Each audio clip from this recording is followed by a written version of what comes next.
Okay, so get this. The Swedish military is using Signal. Really? Yeah, Signal, the app that's like, all about privacy. Huh, that's interesting. It's like someone who's super secretive, worried about someone listening in. Right, yeah, like they're using the most secure app they can find. Exactly. It's kind of wild, but this is just one tiny piece of what we'll be diving into today. Yeah, we've got this whole pile of reports you sent over. And oh boy, things are getting really crazy out there. It seems like espionage, cybercrime, AI, it's all overlapping more and more. So it's not just the Swedish military going incognito. We've got reports about Chinese espionage with like a weird twist. This one is really interesting. There's evidence this Chinese espionage group may be connected to Bronze Starlight. Ron Starlight. Yeah, they're usually all about stealing info, but this time they pulled a ransomware attack on this Asian software company. So instead of being sneaky, they just locked everyone out and demanded money. It's a pretty big change for them. Why would they do that? That's the question, isn't it? Are they just trying something new? Maybe trying to blur the lines between espionage and cybercrime? It's like they're trying to be criminals. Yeah, it's definitely something we need to keep an eye on. Definitely. And then we've got this REF 7707 campaign. Oh yeah, that one. Attacked on a South American foreign ministry with links all the way to Southeast Asia. And the malware, they used Final Draft Guide Loader, Path Loader. It sounds like a spy movie. Especially that Final Draft malware, they're using Microsoft's own tools, like the Graph API, to control the malware. So they're using stuff everyone uses every day as cover. Exactly, like hiding in plain sight. That's both clever and kind of scary. But hold on, the report also said these guys made some pretty dumb mistakes. Yeah, it's almost funny they're using all this advanced malware and techniques, and they make these basic security blunders. So they messed up. Yeah, and because of that, they revealed more of their infrastructure and even some potential targets. Wow, so even the best can slip up.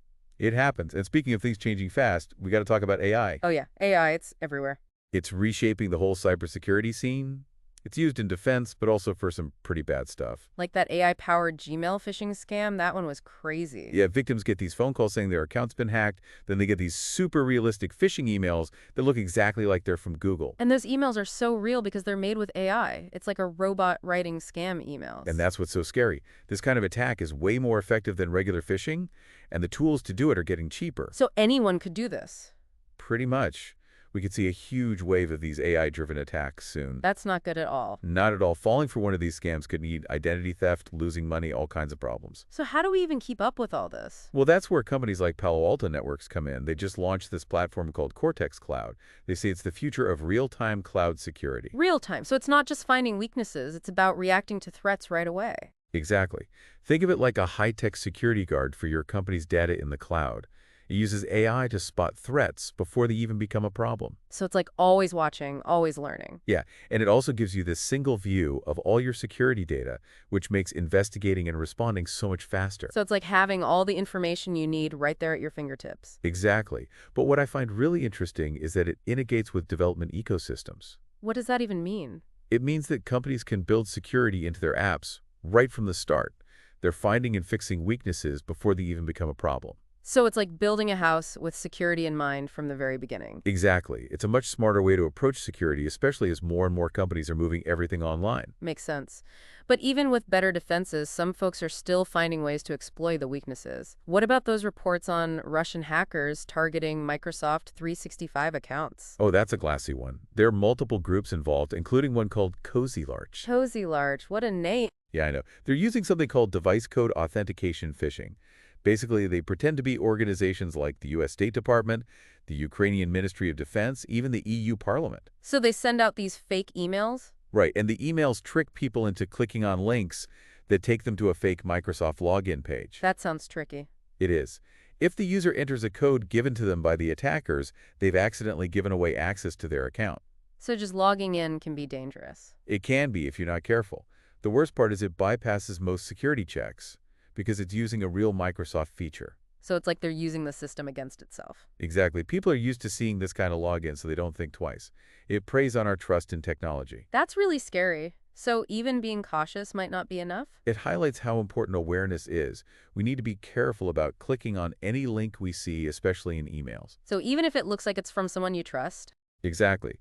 Double-check the sender's address, hover over the link to see where it really goes, and never give away personal information unless you're absolutely sure it's safe. It's like that old saying, trust but verify. Exactly. And of course, using multi-factor authentication on all your accounts is a must. So even if they get your password, they still can't get in? Right. It's a simple but effective way to protect yourself. We've talked a lot about the bad guys, but there's some good news too. What about this Red Mike group? They're exploiting witnesses in Cisco systems used by global telecom companies? That sounds like a big deal. It is. Red Mike, also known as Salt Tycoon, is a serious group with a history of big attacks.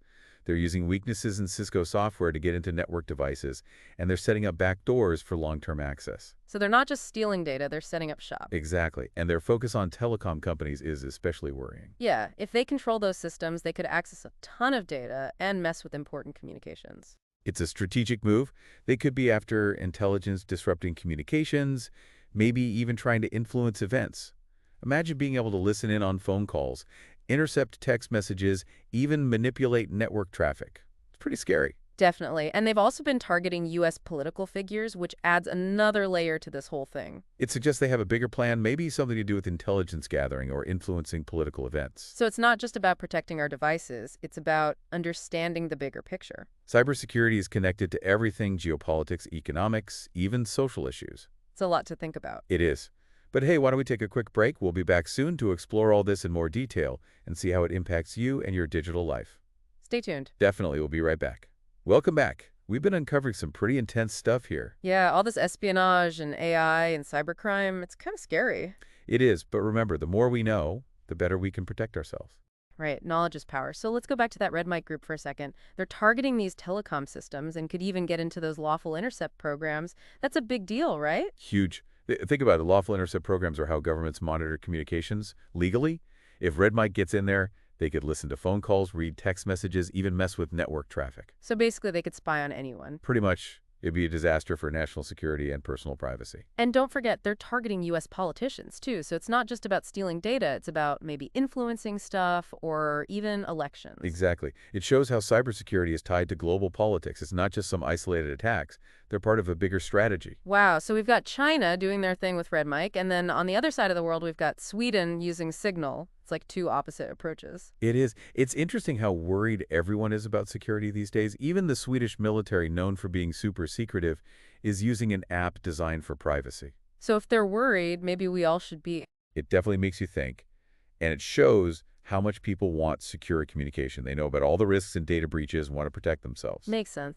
Let's go back to that REF 7707 campaign and that Fiddle Draft malware hiding their activity inside Microsoft services is pretty genius. It is. Like hiding in plain sight. Makes it so hard to detect. And the scary part is anyone could start doing this. Exactly. It could become the new normal. And then there's those AI-powered phishing attacks like the one with Gmail. They're already working better than regular phishing. And now with these AI tools getting cheaper, it's like a recipe for disaster. It really is. You've got these increasingly sophisticated attacks that are becoming easier to do.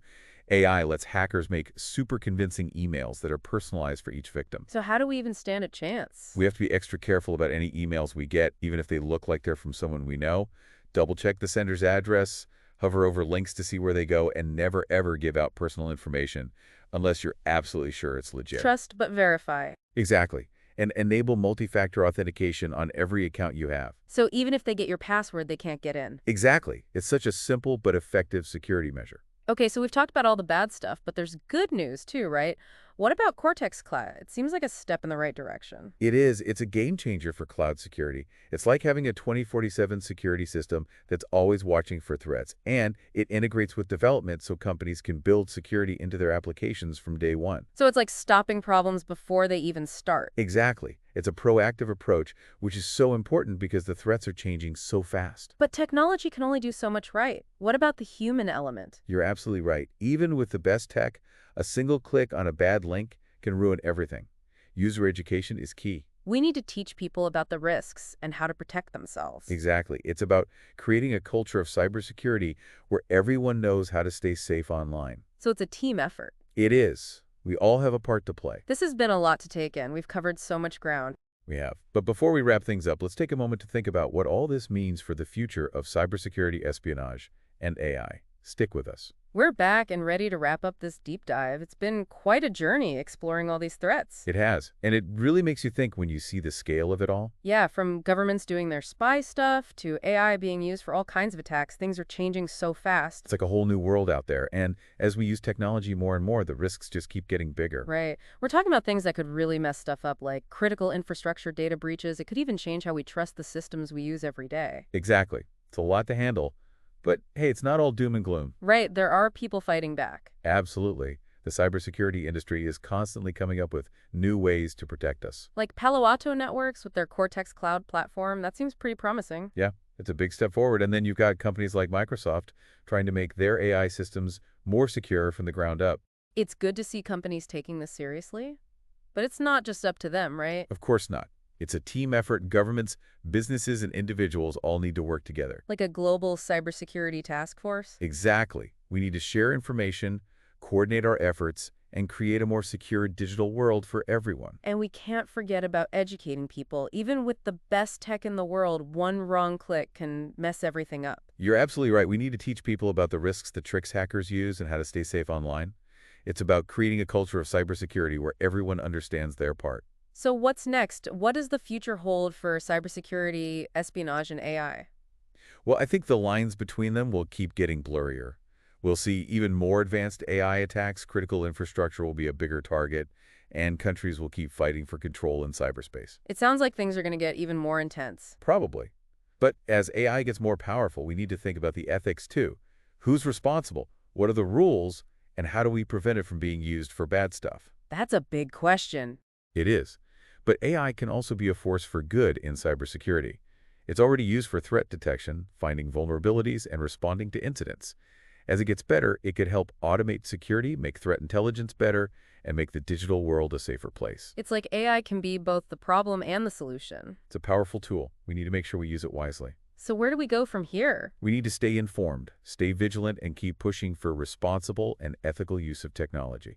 That's how we build a future where tech helps us, not hurts us. Well said. We've covered a lot of ground in this deep dive, from Chinese hackers to Swedish secrets and the rise of AI. It's clear that the world of cybersecurity is constantly changing. It is. And it's up to each of us to keep learning, adapt, and stay ahead of the curve. Knowledge is power, right? Absolutely.